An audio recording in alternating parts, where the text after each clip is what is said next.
Thank you very much, Nana, for the lovely introduction, and good afternoon, everyone, and welcome to another edition of the Biomedical Science webinar series. And today we'll be giving you a synopsis of vaccines in the era of COVID. As most of you are aware, vaccines have been taking the headlines for the past weeks or months, and there's a lot of stories that are going out, conspiracy theories, misconceptions. So one of the aims of this lecture is to actually help you give you a first-hand information of some of the things that are actually factual about vaccines, and then give you an idea of what vaccines are all about. So for my side of the talk, I would like to give you an introduction to vaccines, about what vaccines really are, how they work, the type of vaccines, and a brief history of how vaccination came about and how it has influenced the way we develop and design vaccines in today's world. So in the world that we live in, we find ourselves surrounded by different life forms in the forms of plants and animals. But however, there are also other life forms that we don't necessarily see with our naked eyes, and you can only see them through a microscope, and these are called microbes. So some of these microbes are viruses, as we know what viruses are. You have bacteria, you have fungi, and you have parasites.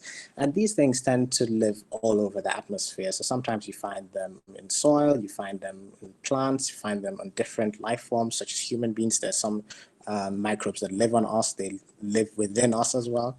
And to give you an idea of the microbial diversity that we have in the human or in the atmosphere in general, we have about 1 trillion species of different microbes that are around the world. And the good thing is that not all of them actually are hazardous. In fact, some of them are even beneficial for some of our biological and physiological activities. But however, the question comes onto how do we actually protect ourselves from the harmful ones, such as HIV or tuberculosis or COVID as we know it. So there's some that actually cause disease, but there's some that are actually beneficial for our physiological daily activities. So one way we actually protect ourselves from this is the immune system. So what is the immune system? The immune system comprises of organs, cells, and proteins that actually come together and have this common goal of actually protecting us from these foreign or pathogenic agents. So I would like to look at the immune system as our Ministry of Defense. So just like how you have the military and the police that actually protect us from terrorist attacks or criminal activities, the immune system also works in that way, and it tries to keep law and order within our bodies. So the question would be like, okay, if we have an immune system and you have these microbes, why is it that sometimes we fall ill and sometimes we don't actually fall ill? So the immune system has to develop or has to adapt to changes that are occurring in the world, just like how you have advancement in technologies used by organized crime, or you have counterterrorism intelligence. So the immune system also needs to find ways to improve or adapt. So sometimes it could do it by itself, but some microbes are really smart, and in order to overcome this, you need to fine-tune the immune system. And that's where vaccines come into play. So what are vaccines? So vaccines are biological substances administered to boost the immune system. So basically, the sole aim of a vaccine is to boost your immune system. And some vaccines, depending on the nature of the microbe that you're targeting, it will influence the way we design these vaccines. So sometimes you use the causative, okay, let me just use the laser. Okay, fine, never mind. Okay, yeah. Laser pointer, okay, fine. So some of them, they use the actual microbe that you're actually targeting, but you weaken it or you neutralize it in such a way that it won't cause disease, but it will enable your immune system to recognize it, and so that whenever you're actually attacked with the actual microbe, you'll be able to get rid of it. Or sometimes you would use a product of that microorganism. So you could just take a protein from that microbe and administer it into the vaccine so that your immune system would recognize that component and it would target it whenever that microbe enters your body. Or sometimes you could synthesize a protein or a molecule found on that microbe that looks so much to the microbe that the immune system cannot recognize it. And the mechanism behind this is that we treat these as antigens. So just like how I'd like you to picture how people who have impaired vision, how they read. So the immune system doesn't have eyes, ears, it doesn't have 5 common senses like human beings. So they tend to recognize things through patterns. So just like how someone who's visually impaired recognize like phrases or reads through patterns, that's the same way immune system also recognizes things through patterns. So this is how we design vaccines, so that the immune system will know that this is an antigen that is specific to, let's say, for example, TB. So whenever you're infected with TB, your immune system would have actually trained itself to an extent that it will get rid of it without actually causing disease. So to give you a brief history, so that we could, to give a context on how we design vaccines today, we need to go back into the first actual vaccine that was made. So a long time ago, dating as far back as the 6th century, there was this viral agent called variola, and it caused this disease called smallpox. So it was quite a nasty disease, as most people had these huge rashes all over the skin. As you can see, it wasn't very nice. It was actually quite severe, as most individuals who were symptomatic developed fever and vomiting, and there was a mortality rate of 30%, so that is 3 in every 10 people would actually die. And unlike most diseases, it wasn't restricted to one side of the world. It was kind of like all over. So it was endemic all over the place, and you had outbreaks in different parts of the world. It was causing havoc, it caused a lot of mortality, and people were really struggling, because even if you recovered from it, you would have these rashes that would still remain, and it would quite affect your quality of life, because it's not nice living with something like this. But then there was this British physician who was a scientist known as Edward Jenner, and he made this interesting observation. So he noticed that those who are milkmaids, so milkmaids are individuals that actually extract milk from cows, so they extract milk from the udder of cows, they characteristically had smooth skin at the time, which was something very unusual and rare, because a lot of people had smallpox or recovered from smallpox, so their skins, you could imagine, were quite rough. But he noticed that these milkmaids, they really didn't have smallpox, but actually they developed something else, which was cowpox. So what cowpox was a virus that affected cows, but it could transmit to humans when you contact it. And the only thing that was profound about cowpox is that you just have these rashes that would develop on your hands, but other than that, it was it. You would not actually develop smallpox. So he hypothesized that people exposure to cowpox was somehow having something to do with protection against smallpox. So what he did, which you wouldn't do in today's day and age for ethical reasons, was to take scrapings of individuals who had cowpox and inoculate it under the skin of healthy individuals through a process known as variolation. And he observed these individuals to see whether they would actually develop smallpox. And he noticed that people who were exposed to cowpox through this process of variolation didn't develop the actual smallpox. And it was through this that the concept of vaccination was developed or conceived, as what vaccination mainly is you're given a form of the microbe of interest that would train the immune system to protect it from the actual causing disease. So this was done in 1796, and 100 years later, we were able to eradicate, because this influenza informed the development of several vaccines, and when we actually had a proper vaccine against smallpox. And the last case of smallpox was reported in Africa in 1977, and the WHO finally declared the world to be smallpox-free, that we eradicated smallpox in 1980. So this was quite a classical case of how a vaccine came into being and how we were able to successfully eradicate an infectious disease through the proper administration of vaccine, which kind of shows that actually vaccines can work if they're given in the right manner or developed in the right way. So to elaborate a bit on how vaccines work, so in a very simplistic term, vaccines work in a way like you give the weakened form or a dead form of the microbe, which wouldn't cause any harm, in a way that the immune system would recognize it. Like you see, these are antibodies. So these antibodies would target this dead microbe in a way that your immune system would be trained so that when you actually get attacked by the real live microbe, you would have already mounted a protective immune shield against this, and you would have already gotten rid of this microbe without even falling ill, because you can get infected with something, but you do not necessarily always have to develop disease, and that's why you have asymptomatic cases, because your immune system was so robust and effective in getting rid of it that you don't even feel that you even had it. But then, if vaccines work, why do we always have to take different type of vaccines? So just like our human beings, we have different skin colors, we have different eye colors, we have different heights, we have different shapes. That's how microbes are. And the immune system has to find ways to tailor the immune response to every type of microbe that infects you. So for example, this is measles. Let's say the measles virus is called measles. So if you have an immune response that targets the protein on the outer membrane of the measles virus, you'll have antibodies that will be designed for this.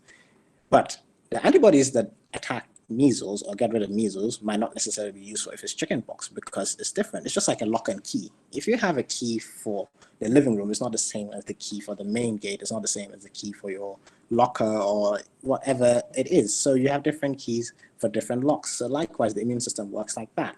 And this is the flu virus, the same thing. You have a different antibody that is shaped in a different way. And if you have a new pathogen, the immune system doesn't recognize it, so it's going to take some time to mount some protective immunity. And one thing that we need to understand is that, just like when I said that the military, if you're protecting your territory, you don't want to give your enemy enough time to come in, set up camps, set up their strategies to attack, because they would get an edge over you. So that's the same thing with infectious disease and the immune system. It's a race against time. If you're infected and your immune system is not up to speed to protect you, by the time that you mount a protective immune response, it will be too late, and then you would actually have disease, and the immune system would be like an ongoing battle within your body, which you don't want to see happening. That's why we tend to have fever, and you feel unwell, because there's a war going on inside you. So likewise, it's important to have some sort of prior exposure to these antigens so that you could protect yourself from when that rainy day comes. So that's the whole concept of vaccines. So as there's a vast array of microbial diversity, it influences the type of vaccines, because we've been trying to optimize vaccines for years, and you get some level of protection, but you can always fine tune it. And depending on the type of microbe you're looking at, it will influence the way you design vaccines, and that's why we have different type of vaccines. So for example, this one is a viral vector. So remember I said that we have a vast array of microbes in our environment. Some are harmless. So what this technology uses is using a harmless virus that would contain a component that is like, it takes a harmless virus and uses it to deliver a viral gene or bacterial gene to build immunity against that microbe that you're interested in. You have subunit vaccines where it uses a piece of the virus or bacteria surface to focus the immune system to that particular component, because maybe that subunit that you're targeting is quite important for the survival. It's just like, for example, if you are attacking, like this is more of a strategic way to attack your enemy. If you know that this is a very integral part to their whole system, you just target it so that when you annihilate that area, you essentially leave them defenseless and you actually win the war. So that's how you also target some of these microbes.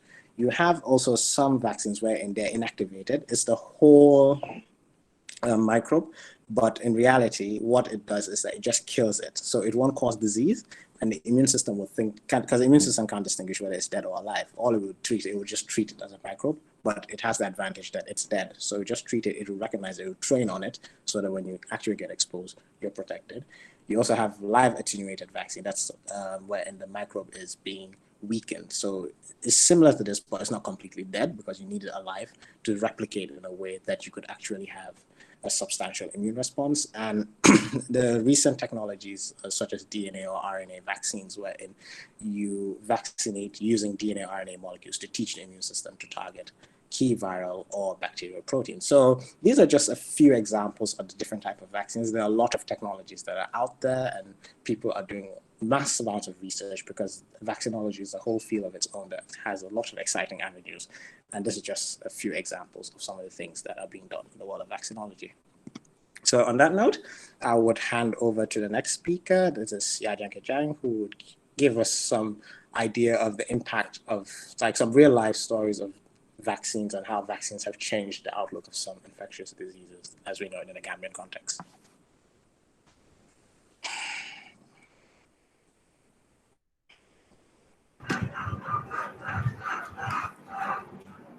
So, Jankey? Mustapha, can you please switch off so I can share my screen? Okay.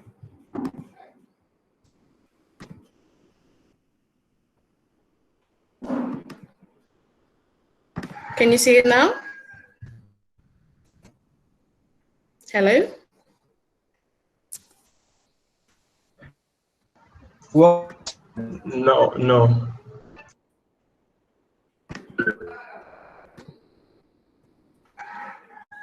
Is it there now?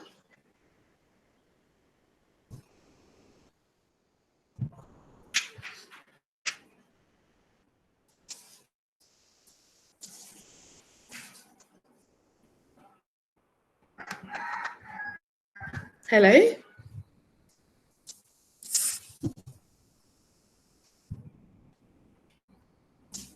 Can you hear me? Yeah, we can. No, yeah, It's there now.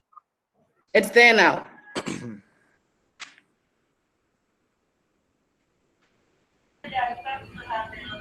Oh, okay. Okay. Am I good to go? Is that Sorry, Jagne, it's not on slide view. Okay. How are you? Slide one. Yeah. Improve now. Can I start? I think it's fine. Yeah.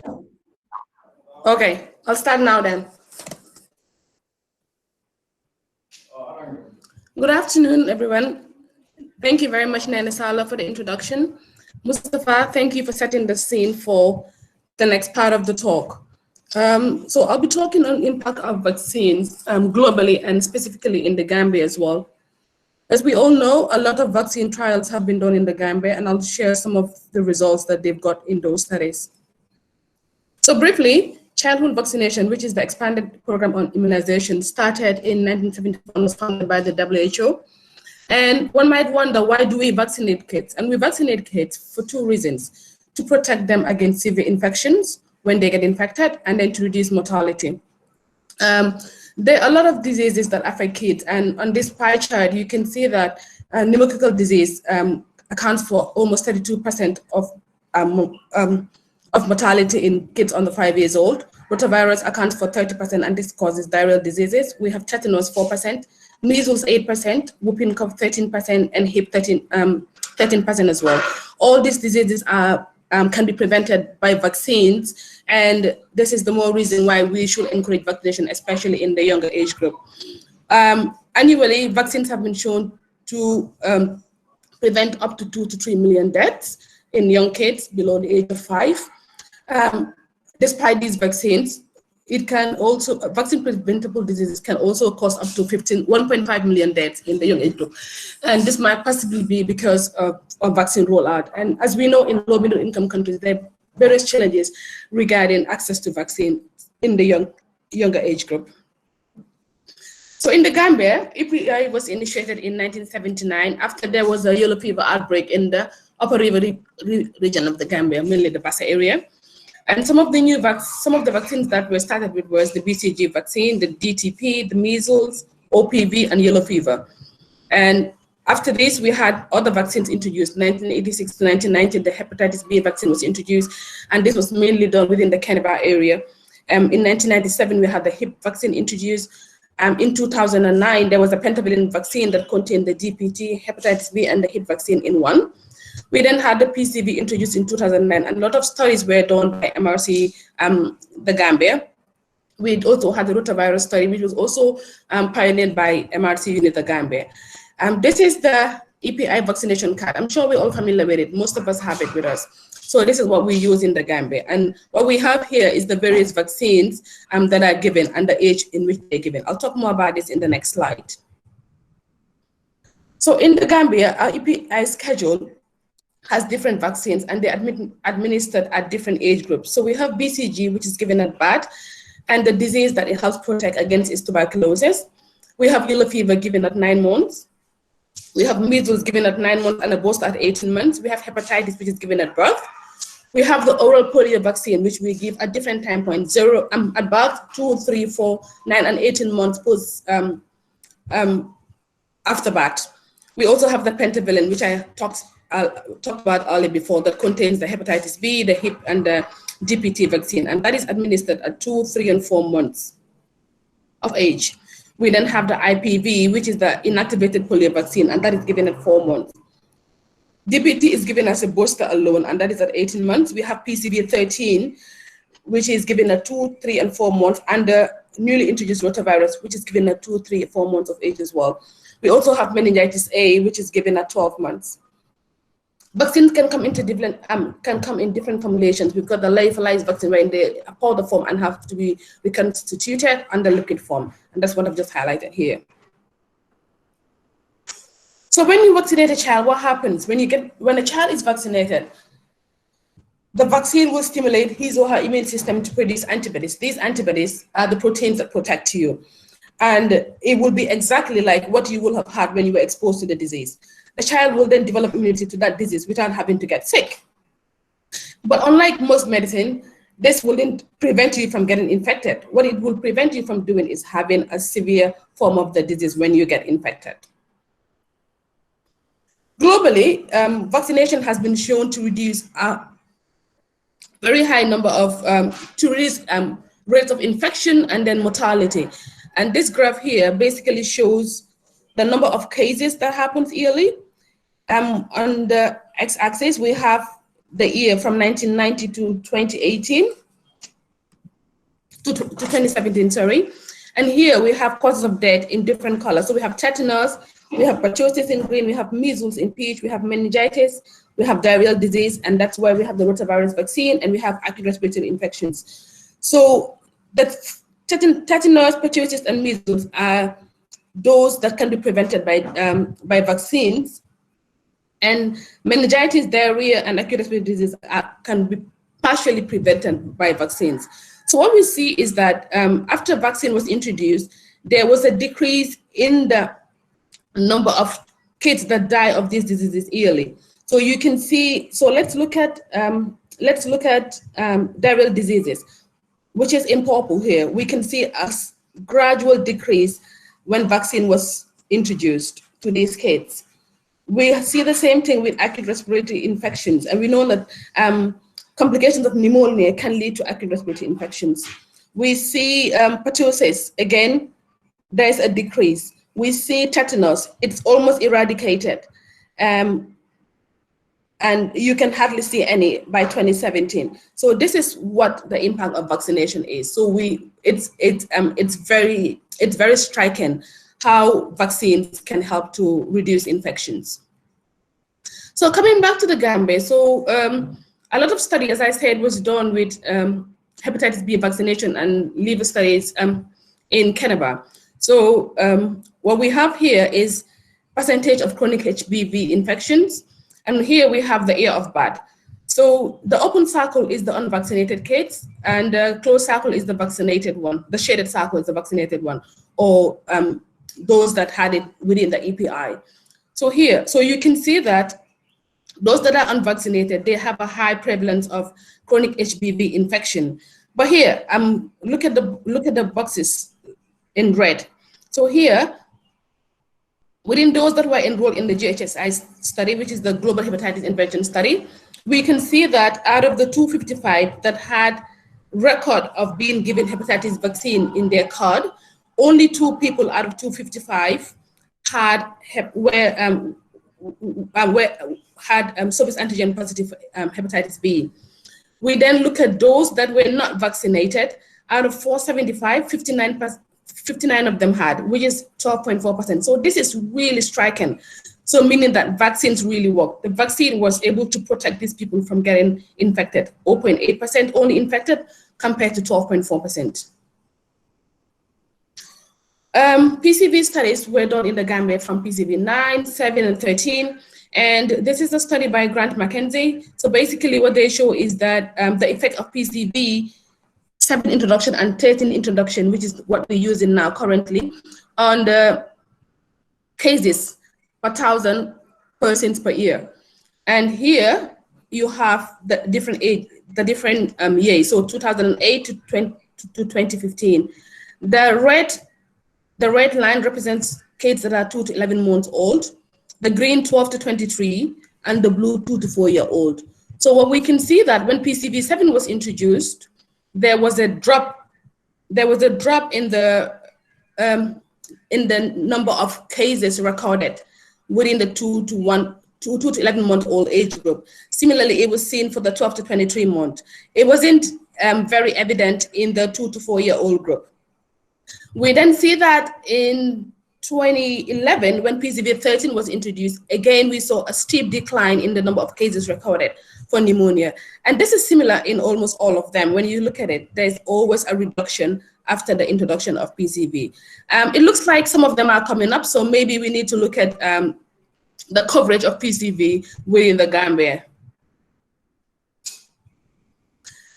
I then look at impact of rotavirus vaccination on hospitalization. So in the Gambia alone, diarrhea disease accounts for 9% of all mortality in children under 5 years of age. Malaria accounts for 20%, pneumonia 15%, preterm bad complications 12%, and others, which I'm not going to focus on. So within diarrhea, we can see that non-rotavirus diarrhea is caused by 67%, but a staggering 33% is caused by rotavirus diarrhea. And we know that there's a rotavirus vaccine.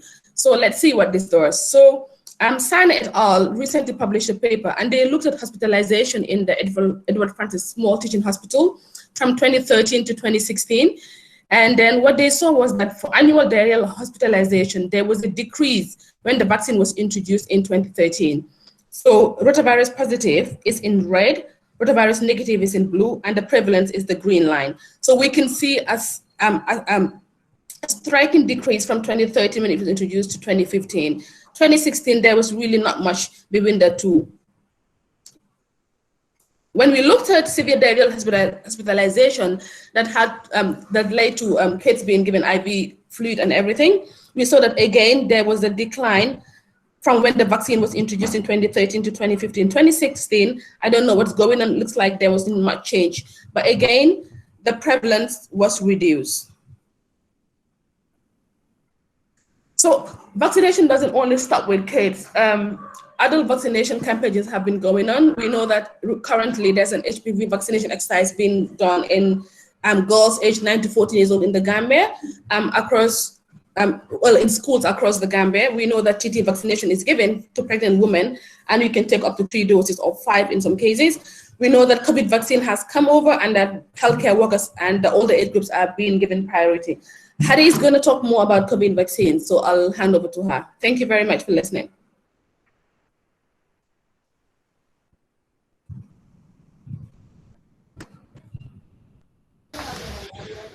Hi everyone, if you could just give me a second to set up the slides.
So they can see you.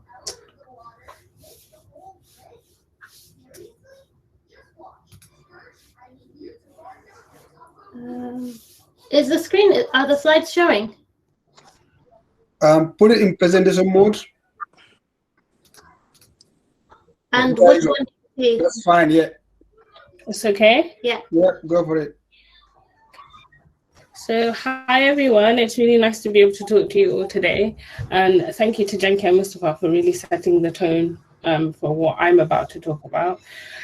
So I'm going to focus mostly on COVID-19 vaccines. some of what I say may overlap slightly with things that Mustapha and Jankey may have mentioned, but I just to kind of put things into context. So the first thing that we need to understand is how SARS-CoV-2 infection actually occurs. And I'm sure you're all very familiar with the spike protein that's found on the surface of coronaviruses. And basically how this virus works is the spike binds to a receptor on our cell surfaces that's called the ACE2 receptor. And this receptor facilitates viral entry into the cells.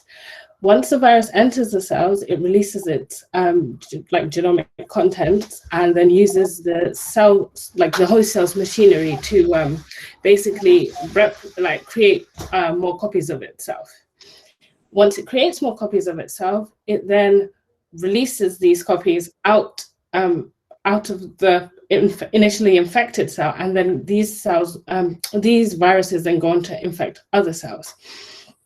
And now, while this is happening, something else is going on, and that is that the cells that are now being damaged and destroyed, as they're accumulating, they're also expressing the spike on their surface on other proteins from the virus, and this then leads to immune stimulation, and that is where you get the release of the stimulation of B cells and T cells, which will then go on to release cytokines and antibodies needed to fight infection. So, as I mentioned before, the viruses come out of the cell, and when they do that, they cause a damage to the cell death. And as it's happening over and over again, you eventually end up with tissue damage, and that's part of what makes people unwell.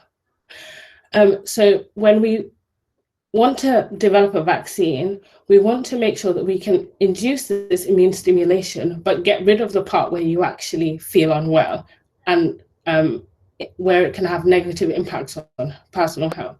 So really all we want is the spike to induce an immune response, and then we get our T cells and our B cells and get rid of any other negative impacts we could have. And that's predominantly why the spike is the focus of a lot of vaccines in development. So this is just an example of some of the type of vaccines that are currently available or being tested. One of the new kids on the block is the RNA vaccine. It's never been licensed before, but that doesn't mean that there hasn't been any trials on it. I think the first one was done back in 2013, and if I'm not mistaken, I think it was on MERS, which is another type of coronavirus. You also have the viral vectors that Mustapha mentioned. In the case of COVID-19 vaccine, AstraZeneca is probably the one you are most familiar with in Gambia, simply because that's what is being rolled out there for you guys. The whole virus, again, which is like the inactivated one that Mustapha had mentioned. I think Sinovac may be available in Gambia as well, but I'm not entirely sure. And then protein subunit vaccines, which is basically just using like a relevant protein immunogen to stimulate an immune response.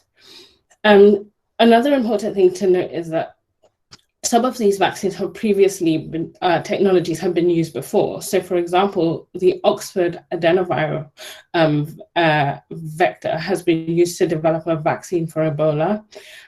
Whole viruses have been used before for many, many years. So these aren't vaccine platforms or technologies that are starting from scratch. Dosage is another thing that is really important when it comes to vaccines, because that can affect how many people you can vaccinate, and also it can have an impact on vaccine efficacy, because if people don't go back to take their second dose, then really you're not sure whether you're vaccinating effectively. And another important thing is also storage. So as you may have already heard, with the RNA vaccines, a big challenge for them is that the fact that they have to be stored at extremely cold temperatures. And this can be a limiting factor for rural areas, but also low and middle income countries where they may not have the specialized equipment to be able to transport these vaccines and keep them at the required temperature for them to be effective when used in people. So actually, I think the AstraZeneca vaccine is probably quite a good one for Gambia, simply because it can be easily stored at 2 to 8 degrees, and that allows for more flexibility. So how do these vaccines work? So I decided to focus on the vaccines, I guess, that are most relevant to Gambia. I included the Pfizer vaccine simply because that was the first one that was approved, and I just thought it would be interesting to talk about RNA vaccines, I guess, because I also work on them. I might be a bit biased. So the RNA vaccines are basically, you have your small piece of RNA that codes for the spike. RNA is like a subscript of DNA, and then that's translated into a protein, which would be your spike. So you can't transport naked RNA into a cell, so you have to encapsulate it somehow. And the encapsulation method that we've seen with all of the RNA vaccines is called a lipid nanoparticle, which is essentially just like a bubble of fat around the RNA. And then that protects the RNA from being degraded, and it can get to the cells and express the spike effectively to generate an immune response. The next one is the Oxford AstraZeneca vaccine, which is a viral vector that, like Mustapha explained earlier. In this case, they're using double-stranded DNA, and then they use an adenovirus, which doesn't trigger an immune response, and then the DNA will then go on to produce, make RNA and then produce the spike as well. Johnson & Johnson are using the same type of technology, and I think the African Union has decided that they would like to also include the Johnson & Johnson vaccine for rollout in Africa as well. The final vaccine is an inactivated virus vaccine, like the whole virus I mentioned earlier, and that's been developed in China. And basically, it's just the whole virus killed. It can't replicate. It won't make you sick, but it should generate an immune response. So the next thing that is really important is to understand how vaccine development actually happens, and like the things that need to be considered. And I think the thing that a lot of people don't, or sometimes miss, is that the most paramount part of vaccine development and comes first and foremost before everything is safety. If your vaccine's not safe, there's no point going on because you can't put it into people. Once that's established, the next thing you want to look at is, okay, this vaccine is safe, but how effective is it? And there's two things that you'd want to, I guess, assess. Is it that the vaccine prevents disease, or does it just prevent, or does it prevent infection completely? So once you've established that, then you can move on to working out your development pipeline. So traditionally, I'm sure as you're all aware, vaccines take about 10 to 15 years. And a large part of this is because money is just not readily available. Science is extremely expensive, and to get from point A to point B, you have to prove to a lot of people that the work you're doing is actually effective. So the first thing that you would do is that you'd have your, can you guys see where my mouse is? The cursor? Maybe. No, maybe, why don't you try take the pointer thing? Yeah. Is it the pen one? Yeah. Okay, so the first thing that you need to consider is you'd obviously have a proof of concept and sort of an idea of why you think that this is going to happen. And then you start doing experiments in cell lines, and then you move on to animals. And when you do these studies in animals, you want to make sure that you can note any side effects, like whether the animals suddenly become like very feverish, or they lose a lot of weight, or they even die. And the other thing, so once that's established, the next thing you want to look at is also the efficacy of your vaccine, and also the immunogenicity. So you want to see like sort of what immune responses come out of me giving this to an animal. Often we use mice, which I guess to some would be quite surprising, but mice tend to have quite a similar immune response to human beings. It's not always the case, but we can use them as a model to get a general idea of what we think might happen. So once you've established like what the correlates of protection are, then you can go on to do actual challenge studies. And by challenge, I mean you actually infect these mice with the virus that you're looking at, or the pathogen that you're looking at, and try to see how well the vaccine protects them against getting very sick or even getting infected with the virus at all. Once that's done, then you publish your data, submit your paperwork, and then you hope to get funding to go into phase 1 clinical trials in people. Usually we start with like less than 100 very healthy participants. At this point, you don't want to put anyone in there that could potentially have some underlying health condition. You want to make sure that anything you're seeing in terms of side effects is not related to any other illnesses. And just to emphasize again, throughout this whole part, it's all about safety. Like safety is number one. So the first phase is basically just looking at safety.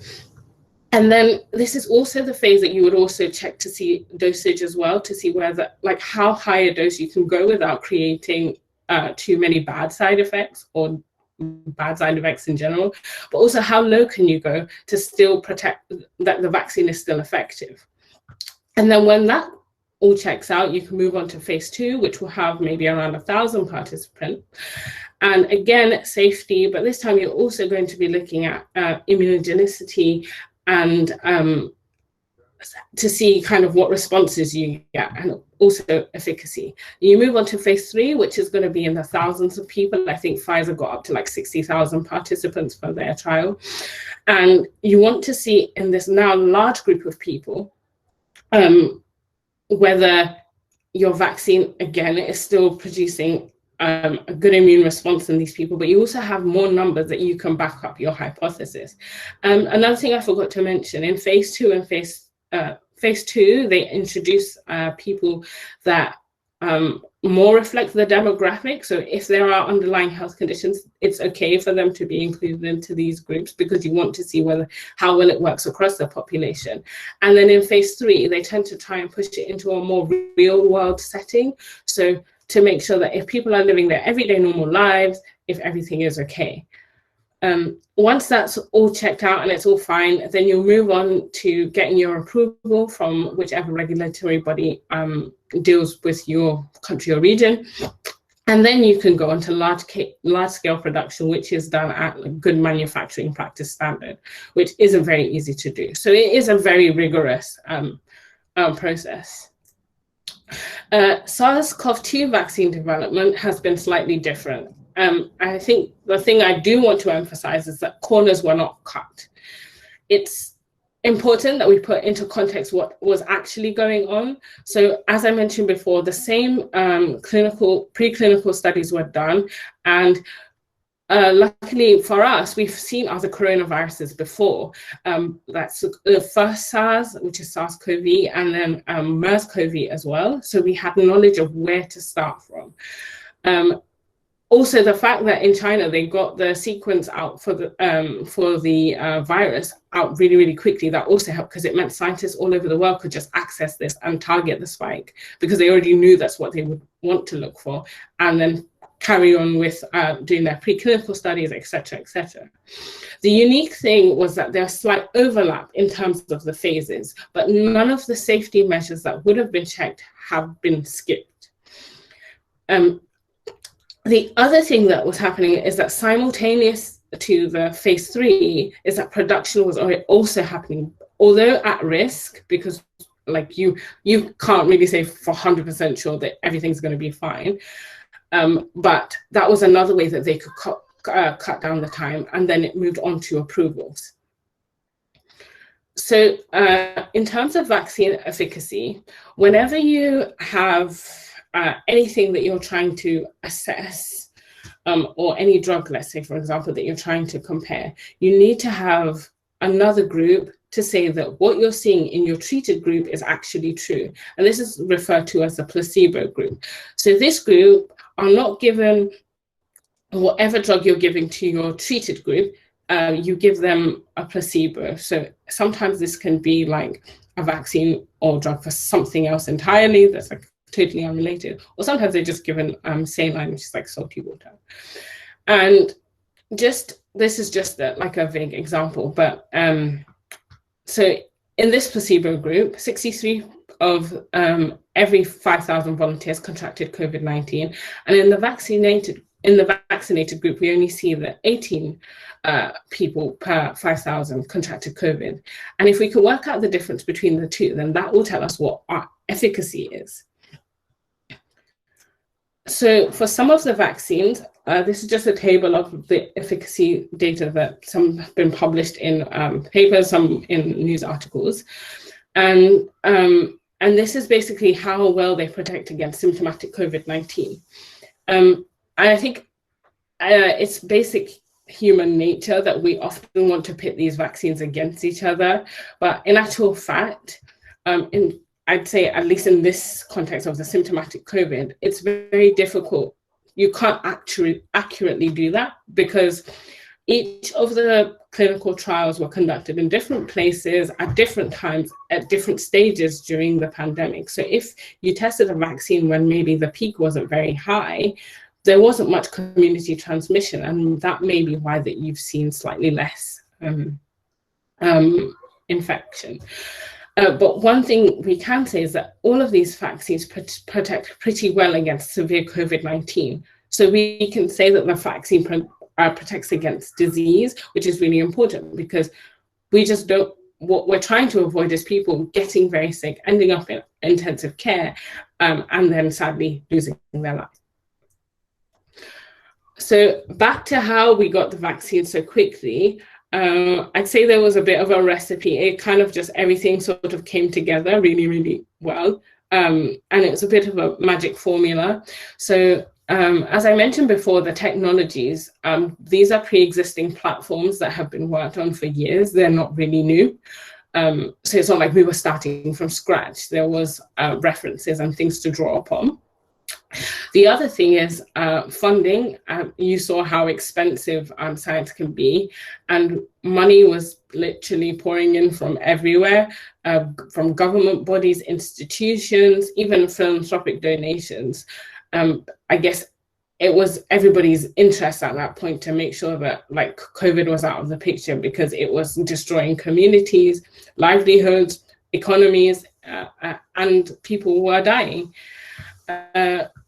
Previous research, again, just to re-emphasize that like coronaviruses aren't new. We're frequently infected with coronaviruses that cause common cold, but we've also seen slightly more severe outbreaks from SARS-CoV and also MERS. And another really nice thing that came out of it was increased collaboration. So scientists all over the world were all sharing their research, so yeah, scientists all over the world were all sharing their research, but also there was a lot of community collaboration as well. A lot of people were willing to sign up for clinical trials, probably more than maybe were needed, but it was all really helpful. And a lot of us in the labs that had been working on other stuff, like me, for example, I was working on RNA vaccines, but I was working on RNA vaccines for viral hemorrhagic fevers like Ebola and Marburg. But I had to stop what I was doing because the priority now became COVID-19. So I thought another thing that would be nice to touch on is the AstraZeneca vaccine and the blood clots, basically because that's the vaccine that's being rolled out in the Gambia.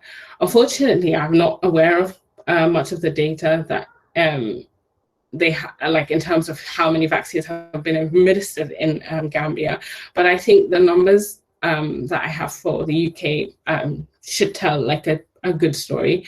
So in the UK, over 20 million doses of the Oxford AstraZeneca vaccine have been administered. And in those people, 79 people had blood clots, and there was 19 deaths. And in those 19 deaths, 14 of those was a specific type of blood clot referred to as a cerebral venous sinus thrombosis, which is quite a rare type of blood clot. But statistically, your chance of developing a blood clot from the vaccine is very, very, very low, and it's a very rare side effect. However, we do know that COVID-19 itself does cause blood clots, and there's a 7.8% chance of you developing 7.8% of COVID patients go on to develop blood clots in the lungs. 11.2% go on to develop blood clots in their legs. In ICU patients, 23% will have some kind of blood clot, and COVID-19 also causes strokes. And another thing that was noted with the people that have had these blood clots from the AstraZeneca vaccine is that they develop very low platelet counts. And that's another thing that's seen in COVID, where 30% of people who have COVID develop this low platelet count. And to sort of put the risk into context, I found this little table on the BBC, which I thought was, I guess, to help people put things into better perspective. But if you look at these statistics, you can see that actually the risk of dying from other things or is much higher than actually the vaccine itself. And another thing that has come up quite a lot is the female hormonal contraceptive pill that a lot of women take actually increase. I think the statistics is in the UK, it's like 4 in 10,000 women go on to develop a blood clot, if I remember the numbers correctly. I know in the US it's for sure 1 in 1,000 women who take this pill go on to develop blood clots. And I think I will leave it there because I'm sure you guys have questions that you want to ask. And thank you all for listening. It's been really nice to talk to you all.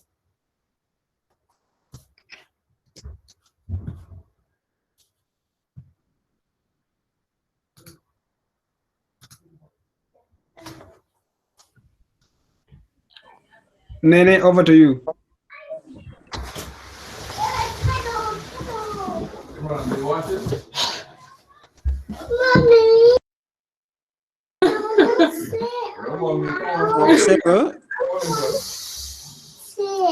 Hi. So I hope you enjoyed that talk. And I'm sure you have a lot of questions.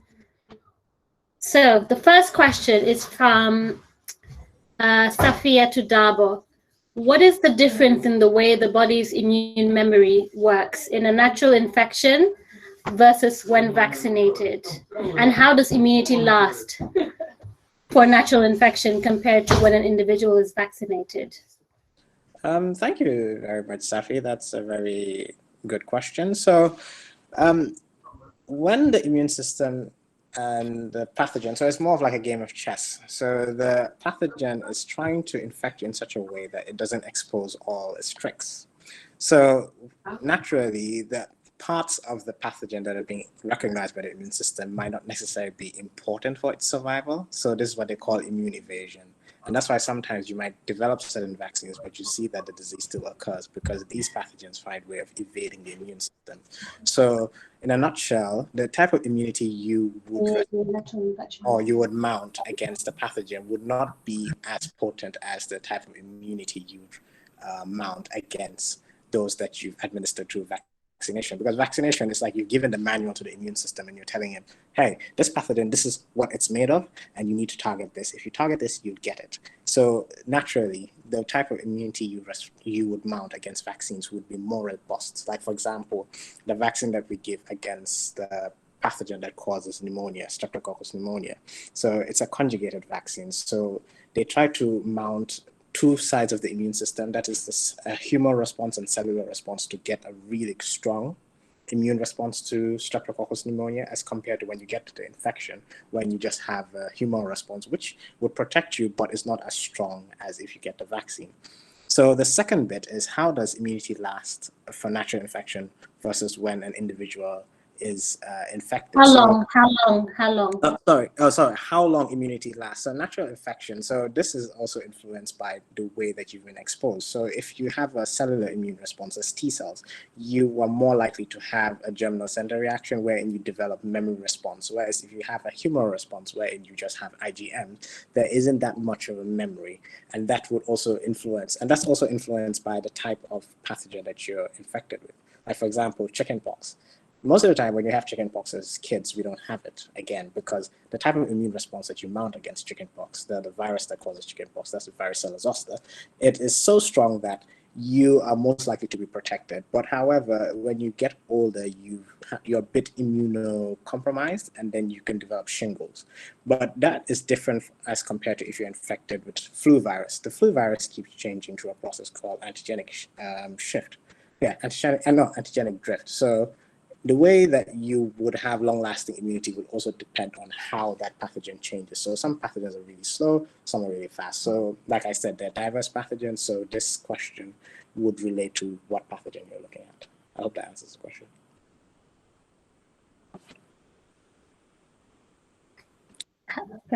Just to add to Mustapha's first answer, I think I might have missed some of it, but also with the natural infection, you're actually sick, whereas with, like, if you were to have a vaccine, you avoid any of the nasty implications that come with actually being sick with COVID.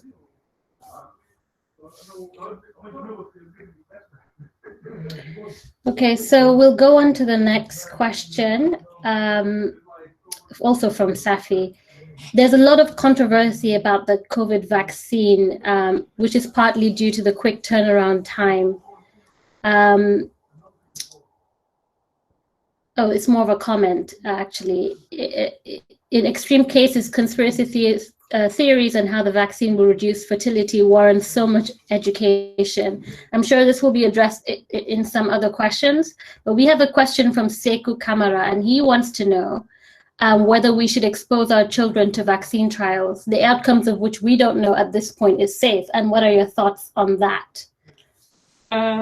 So I know Pfizer did a clinical trial with 12 to 15-year-olds, and I think it's ongoing. I'm pretty sure it's going okay, but until we have that data, we can't say that it's fine to vaccinate children. I think you always have to wait, see the data, and then assess it. And usually regulatory bodies will make recommendations as to what the rollout plan should be and who it's okay for. And you can see that, like, from all the new things that we're finding, there is often sometimes some changes into the rollout itself. And maybe just to add on to what Hadi said, so if you look at the EPI schedule in the Gambia, that's the expanded program immunization that Jankey was talking about. Most of the vaccines received were between when we were born to when we're 9 months old. And you will notice that most of the times these children don't go on to develop complications. And the interesting thing in the immune development of a child as compared to an adult is that the immune system of a child is not really developed. And that's why sometimes when they're infected with certain diseases, they don't have an adverse response because they don't really fall sick. Because most of the time you fall sick not because of the pathogen per se, you're falling sick because of the way your body is responding to it. It's just like, for example, you have two individuals fighting in a room, or a police is trying to get rid of a criminal.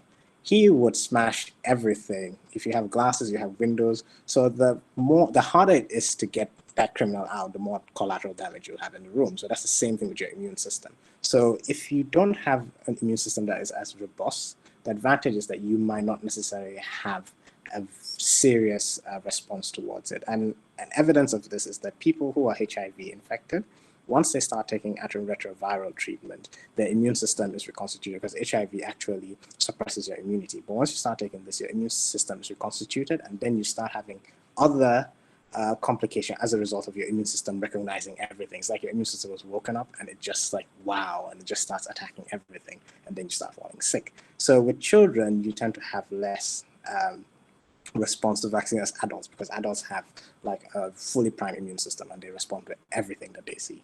So in children, I wouldn't say it's safer, but you're less likely to have complications related to vaccines. Okay, great. Thank you, Mr. Nene. Can I comment on that Absolutely. as well? I think it's important to know that before these studies are rolled out, there's a lot of phases that it goes through, as Hadijane pointed out. And safety is assessed at each point in these trials. And by the time it comes to the kit, it would have been trialed in animals, in adults, and all safety concerns addressed. Let's say the Gambia, we saw the rotavirus. So this was trialed in Basse, and we saw the impact that this had on reducing diarrheal diseases, mortality. So if this wasn't trialed and results obtained, we would not have been able to roll it out. So I think it's important that we do these studies in young kids who are the ones that the bulk of the disease affects. Thank you. And then I think there are also people who raise their hands as well. So. Okay, I'll get to that. Let me just jump on another question, given we're speaking of trials. Mohammed Haidara wants to know whether MRC Gambia has done any reports on AstraZeneca before the AstraZeneca vaccine before it was administered to the public, and to follow, or any other research institute in the Gambia, and to follow on that, what are some of the side effects we should consider before taking the vaccine, before the AstraZeneca version? Can I come in? Yeah, sure, go ahead. Sure. So I don't think so. So with the AstraZeneca vaccine, I haven't heard of any studies that have been done with MRC or any other institution in the Gambia. What we know about it is all based on studies that were done outside, and we know that some of these studies were done in African countries as well, like South Africa. So it's mostly dependent on data from those countries before it was implemented here, as far as I know. The other question is, what are the side effects to be considered for the AstraZeneca vaccine?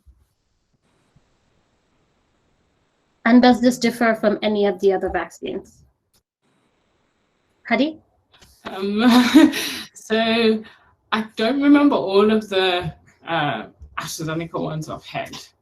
I know that fever is probably maybe one of the nastier ones that people don't really enjoy experiencing, but not everybody has it. An achy arm, like at the site of injection, or maybe your arm might tend to be a bit heavy. And what else? Headaches. And usually these are things that you can take like paracetamol for, and you would feel a bit better. I guess the other one that's most like been in the news, and even though it's extremely rare, is the blood clotting as well. But blood clotting has actually been seen in some of the other vaccines too. So it's not unique. Okay, before I continue with the questions, I'm going to give some people from the floor a chance to speak. So Gansila, would you like to speak? Ask a question?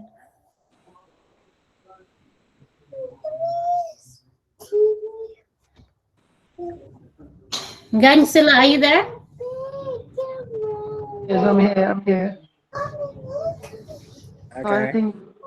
I think it's fine. The questions I wanted to, have already been asked. Okay, great, thanks. Just wanted to say thank you to all your presenters. It's really insightful presentation from all of them. Okay, so we have another question from EJ Kaba. EJ, are you there? Yes, Nene, thank you. And first of all, I'd like to say congratulations. This is well laid out, well presented, and well spoken. I think all the presenters did a really good job. So my questions, I have two questions. I'm a layman. I'm not into science or anything like that. So my question is more with the mRNA technology. I think the last presenter mentioned that it's the new kid on the block.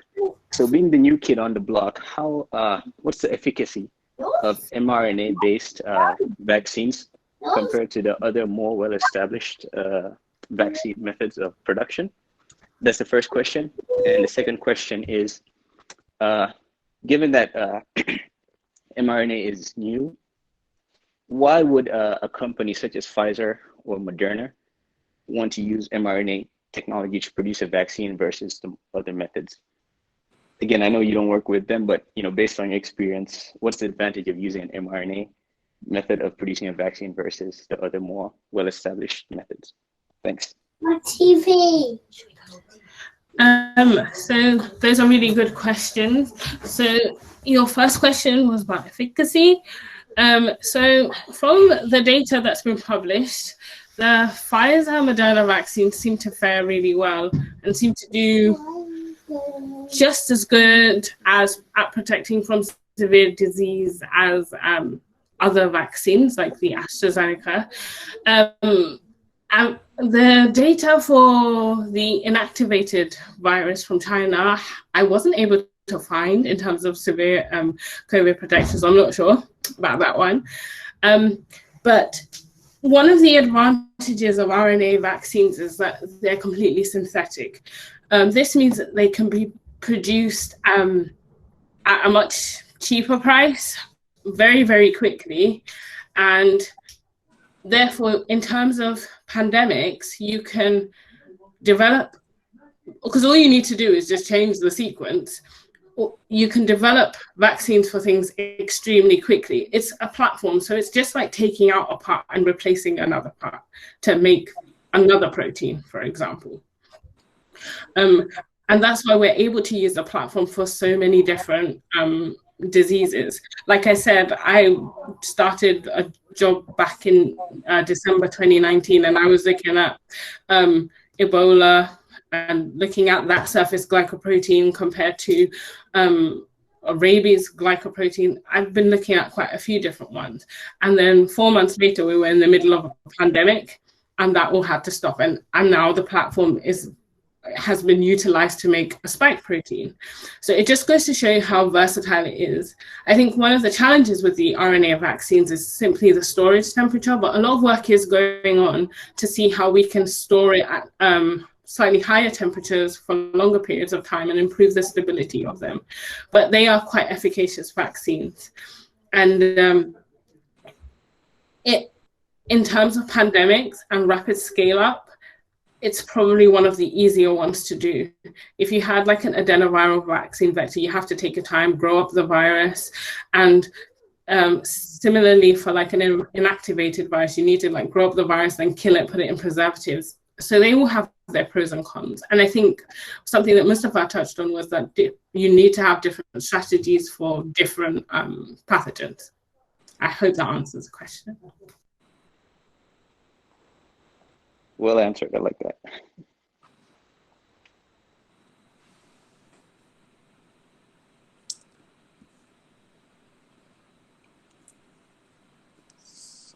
So, seems like Nana's occupied. So maybe we could go. Sorry guys, I'm just babysitting. Okay, cool. So the next question is it necessary for a person who recovered from the infection to get vaccinated?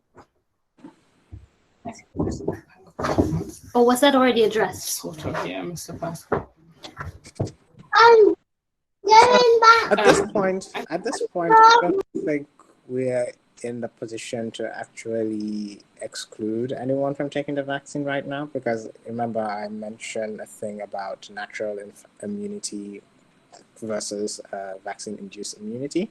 So I think we're at the early stages. And one of the unique things about the COVID whole pandemic and everything is that we had a new virus that we don't know anything about, although we've known other viruses that are related to it, but it tends to act differently compared to those. And number two, we developed a vaccine within 1 year from when that virus was actually first discovered. So there's still a lot of ongoing research about COVID, and there's still a lot that we don't really understand about COVID.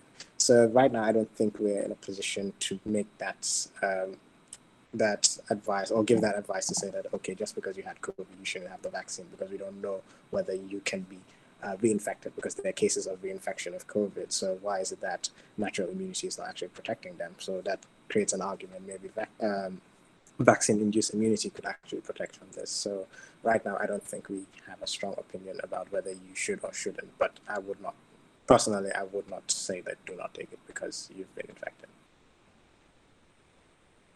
Hadi, Jankey, do you have anything else you want to add to that?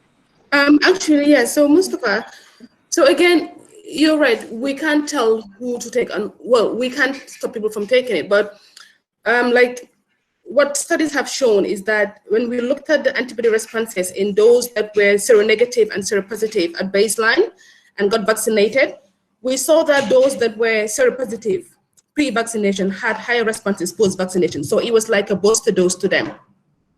So what it does is it just enhances the antibody responses compared to those that were not exposed to COVID or and had no previous infection. So yeah, it's going to be a booster dose for those people. So the bigger the response, the better it is, I think. Well, I guess also, like, in terms of the natural infection, you can't really be sure how much virus each person was exposed to. So again, like, by administering a vaccine, you're giving a controlled amount for everybody. And if you look at data, you tend to see people with, like, that have been infected with COVID, when they're pitted against people who have been vaccinated, you tend to see, like, a spread of people with the people that have had COVID. Some have barely any antibodies, some have really high ones, some kind of, it just is very inconsistent. We tend to see very, very tight groups with the people that have received a vaccine compared to people that have just been naturally infected. And in the UK, they are vaccinating people who have had COVID. Okay, I think those were some really good answers. The next question is, can an asthma patient take COVID vaccine? So not only asthma, but this, I would also ask for other diseases such as diabetes and any other underlying health condition. Can they take the COVID vaccine? Or is there any condition where you shouldn't take the COVID vaccine? So I think with any medication that you're taking, especially if you have an underlying health condition, you should always check with your doctor first. In the UK, I know for sure people with asthma are definitely on the priority list of people that should be vaccinated. Any other illnesses, diabetes, if you're overweight, I can't remember everything off the top of my head because, to be honest, I was far down the line. But there are a few. So if you do have an underlying health condition, I definitely go and speak to your doctor about it. But maybe you can also have a look at what's being recommended in other countries. To be really honest with you, I'm not very privy to the rollout in, like, Gambia at all. Yeah, and if you look at those people who are most at risk of having severe forms of disease are people who have these complications like asthma and all of that. So it makes sense to actually protect those individuals. And that's why if you see the vaccine rollout in most places, they're looking at the old or people who are high risk, and high risk are people who have diabetes and asthma and all of that. But like as Hadi said, these are recommendations in certain countries, and sometimes it will differ depending on your locality. So it's also good to have to meet with your doctor to give personal advice, because sometimes it might be individual. But yes, that's very true.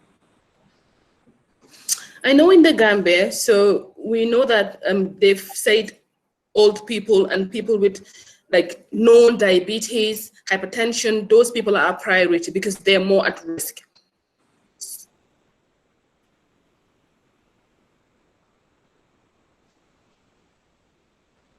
Okay, let's move on. I'm trying to be conscious of time here. I'll take a few more questions. So one from Maimuna Trera, what is the EPI for the AstraZeneca vaccine? EPI as in the EPI schedule? I'm guessing. Yeah, so as of now, it's not being given to young kids. It's only been approved for the older age group. So it is not being given to young children. It's only given to older people and the healthcare workers. So a lot of studies will have to be done for it to be established that it's safe to be given to the young kids. And to follow on that, for this vaccine, you require a first dose and a second dose, whilst other immunization strategies require a single shot. Why is that? And to follow on to that, if you take a first dose with AstraZeneca, can you take a first dose with another vaccine? Is that, and why? Okay, so first question. So when I shared the EPI schedule, we saw that a lot of these vaccines, you have a booster dose that is supposed to be given at all the time points. So basically why we do that is because antibodies wane with time. So you need to boost these antibody responses to make sure they protect you for a longer time period. In terms of the COVID vaccine, the AstraZeneca, it's a prime boost vaccine. So you prime the immune system and then you build it up again to produce more antibodies. That is why you need a second dose. What was the third question? Why is that most immunization vaccines require a single shot? Well, they don't. Most of the time they require a booster dose, as I said, and this is because of waning antibody levels. The antibodies do not stay up to protect you all the time, so you need to boost them to make sure that they stay at a very high level. Yeah, maybe just to add on to that, I think maybe this individual is also talking about like the BCG. I don't think the BCG has a booster, but the BCG is... So the BCG doesn't have a booster. Yeah, and that is because the protection can last for a very long time. Same with tetanus. So tetanus, most of the time, the antibodies last for a very long time. It takes years of studies to determine how often you should boost or how long these immune responses last and protect you. So when you do a study and you realize that the antibody levels go down very quickly, there is a need for a booster dose. If you do studies and you realize that the antibody levels are maintained for quite some time, you might not need a booster dose. Again, it takes a lot of studies for you to establish this. Yeah, and just to add a bit onto that as well, the reason why sometimes you have long-lasting antibodies is because you have a stronger memory response to these vaccines as compared to others. So like I said, depending on the pathogen and the way you fine-tune the vaccine, you can sometimes get a really strong response that you don't necessarily need another booster for your lifetime, such as like yellow fever vaccines and things like that. So on that note, that's why some vaccines are way stronger than others need boosters. So it has to do with the internal mechanics that's going on in your immune system and how well the vaccine was also designed. So I think we're going to wrap it up soon, but just a few more questions. So one is about who do we think is making confusion? And I'm guessing this is mainly, we're talking about conspiracy theories. And so they're saying the companies or the people. I mean, I'd like to answer this quickly. I'd just like to say, one, you know, I'm sure the speakers have touched on this, but I feel like, you know, the scientific community and should work with governments to try and get information out there in a better way, to be able to break down these nuances from the science, because as we all know, you know, understanding science is not trivial, and you do need, you know, help from the experts to really simplify these messages. So I think, you know, in the midst of all the overwhelming information that's out there, it's hard to tease apart fact from fiction, and we should definitely be doing a better job. I mean, I'd really like to see a Gambia where, you know, you turn on the TV or the radio and you have them interviewing a scientist who can break down these messages in different languages. You know, all these things will help increase accessibility to these messages. So yeah, I think, you know, people as well who aren't well informed, who haven't done research, who are clicking on news articles from unreliable sources don't also help, because you're forwarding these messages in group chats like, look at what happened when somebody took the vaccine, they died or they were hospitalized. I mean, that could have been because of a multitude of things, but we're so quick to jump to conclusion. Anyway, next question. I hope I answered that on behalf of you guys. Yeah, thank you. Unless you have anything else to add. Someone has asked if you can just take the first shot without taking the second shot. And I think that's already been addressed. You do need the second shot to have that, full protection, you do need the booster dose. And studies have shown that. Was there another question about mixing and matching? Was that answered? Yeah, so mixing and matching as well. So that was another question. Hadi, do you want to take that? Yeah, so there is a chance that actually if you do mix and match, it could work. But we don't just do things because we think it can work. In science, all of us, any scientist that's a good scientist, cares about evidence and data. And until we have that, and until there's regulatory approval to say that it's okay to go ahead and do this, we are not doing that.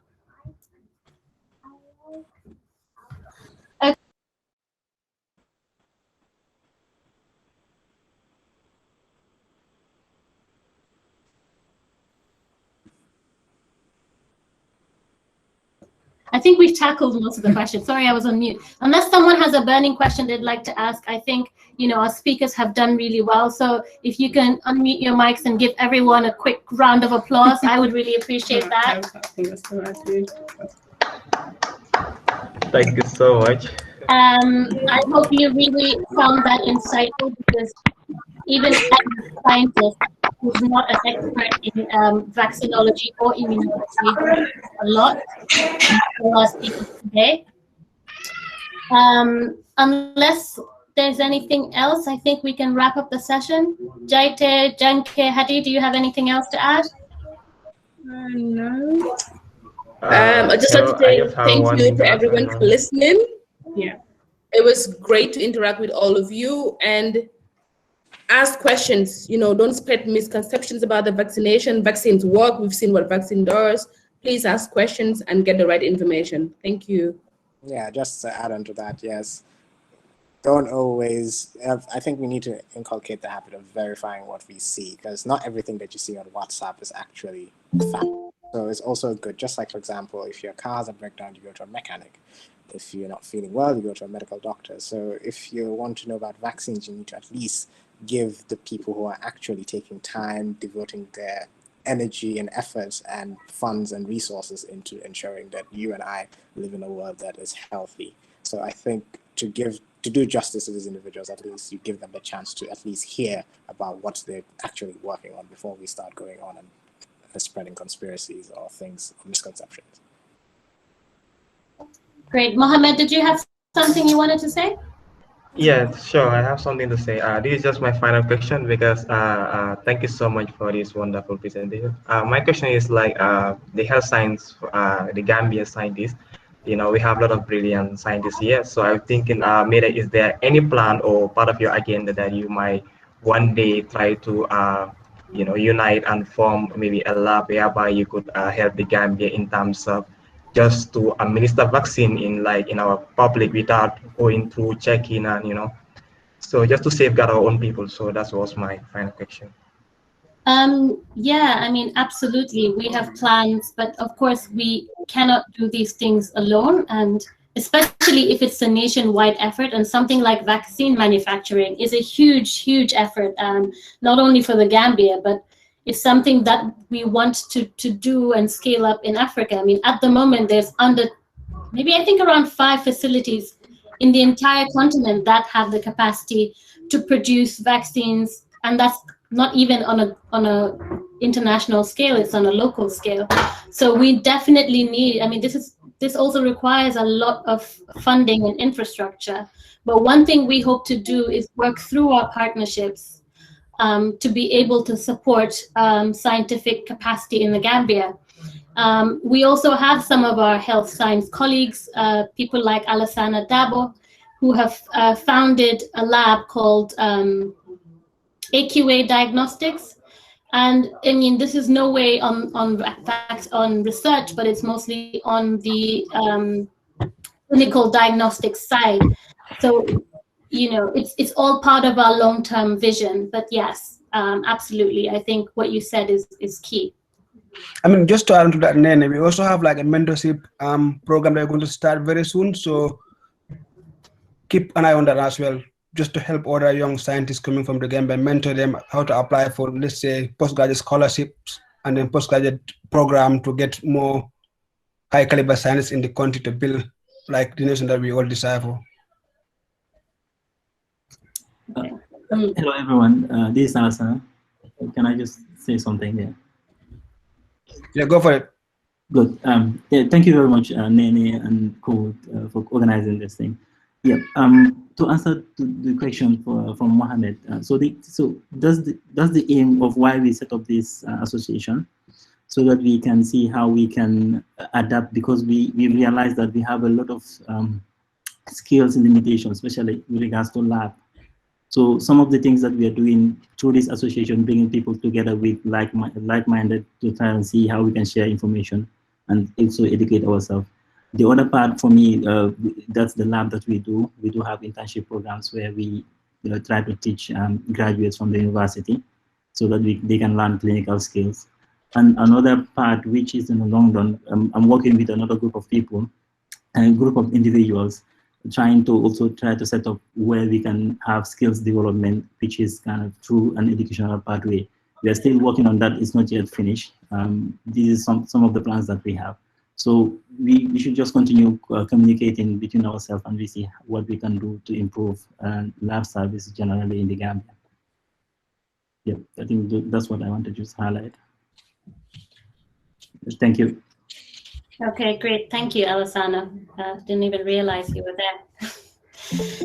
Okay, anybody have any other burning comments? Otherwise, I will close today's session and look forward to hosting you again in a couple of weeks for another educational and insightful talk. I really enjoyed that. Thank you, Jankey. Thank you, Mustapha. Thank you, Hadi. I really enjoyed that. Thanks for inviting us. Thank you, everyone. Thank you, Nene, for inviting us. Thank you. And thanks, everyone. Stay safe, social distance, wear masks.